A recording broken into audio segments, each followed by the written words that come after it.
Greetings, ladies and gentlemen. As a fellow Spider-Man fan, I know you guys must be excited about the new Spider-Man Morales game. So, since there isn't any new information, I thought we should make a top 10 wish list. So now, let's get into it. Number 10, replayability. Although I'm gonna get a lot of hate for this since the last Spider-Man game was known for its amazing linear story, I wouldn't be the only one that was disappointed when the story was eventually over.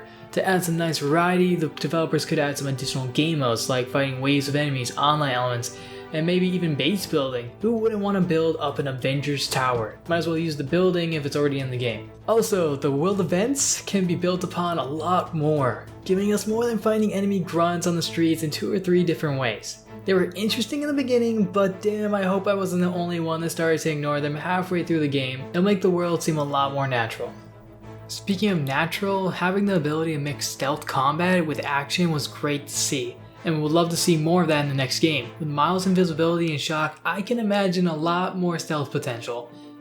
If developers expand on this, it will give players the opportunity to play the same level in different ways, adding on to the replay value. Number 9, the Spider-Verse. After I saw the Spider-Verse movie, which was amazing by the way in theaters, I started counting down the days for something similar to happen in the next Spider-Man game.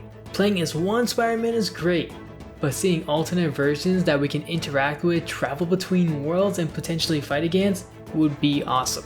The Spider-Verse is a key aspect of the Spider-Man franchise and has only become more well-known and hyped after the movie. Although the Spider-Verse has been done in games before, seeing a tease in the Miles Morales game would be awesome to see, and I'm sure the developers can create a fun, fresh new take on the idea.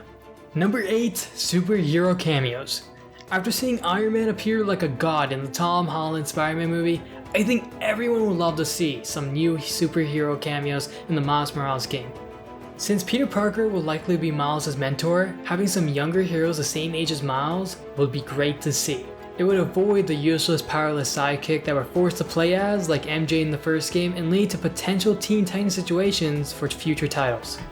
Number 7, villains. If you read the comics, you'll know that Miles has some amazing enemies. However, in this game, Miles and Peter are in the same city and universe, so hopefully they don't reuse the same villains between the two of them. The best villains are the ones that are unique to the character and has their own history with the hero. The worst situation would be seeing Miles sharing the exact same enemy roster as Peter. A few cool villains to see would be the alternative Green Goblin, which is stronger, faster, and uglier version of the original. In my opinion, is much more cooler than the Peter Parker version, which is more intellectual and tech-based. The Prowler is also a must-see, as the realization that the people you know may not be as good as you think would be a great character arc for Miles to go through.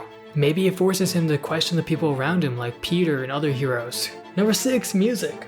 One of the best parts of Miles is the difference in music direction from Peter, being more inspired from a hip-hop and rap background. Hearing a badass rap while beating up some goons would definitely give the fights an interesting feel. It would also be cool if we had some control over the music being played during free roam, similar to a radio in GTA. Number 5, interesting locations. Although the city was cool to swing through, there was way too few buildings you could actually enter. The developers did a great job by including the Avengers Tower, Doctor Strange's mansion, and more, but suddenly realizing that none of them are enterable hits you with a big wave of disappointment. I'm not asking for each Marvel building to be in the game, but a couple of explorable places that relate to the movies or comics would definitely make a few fans happy, including myself. Number 4, unique combat. As many of you know, Miles has a few extra powers compared to Peter, so although he may not be as smart, he makes up for it with his invisibility and electric shock. For the game to be just as good as the first, the developers are going to need to make use of these abilities in a creative way to keep the combat fresh like the original. I love the gadgets in the first game, but I feel like if Miles relies on them, he would only be a substitute for Peter and continue to be in his shadow. Thinking about this more, Miles' struggle to find his own fighting style would be a great way to introduce gamers to the combat and add a few story elements. Number 3, better side quests. The side quests were probably the worst part of the game, and to be honest, I couldn't even finish them. The ones I remember were catching random pigeons for a citizen and fixing the infinite labs Harry had running. Hopefully the game will instead have side missions that actually presents the character's unique personality and builds upon the game world. Number 2, good side characters. A protagonist is only as good as the characters around them, which makes me worried about Miles. It's been a while since I read the comics of Miles, but I don't remember anyone around him the fans would like compared to the side characters like Aunt May, MJ, and Harry. That's why I think the game has the perfect opportunity to present Miles' supporting cast to the casual fans like myself and flesh them out, Or if they want to be daring, develop brand new characters in the universe. Number 1.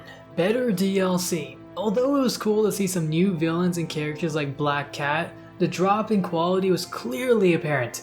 The DLC shouldn't feel like filler or bonus content, but instead an extension of the world and story.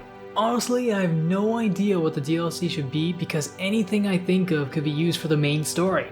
One idea is that we use the DLC to maybe expand on the relationships with the side characters. Also, a DLC where you play as the villain would be pretty fun. Playing as Norman Osborn and Green Goblin would be cool as he tries to gain control over the city. Finally, I want to thank you guys for listening to my first YouTube video and I hope you had a good time.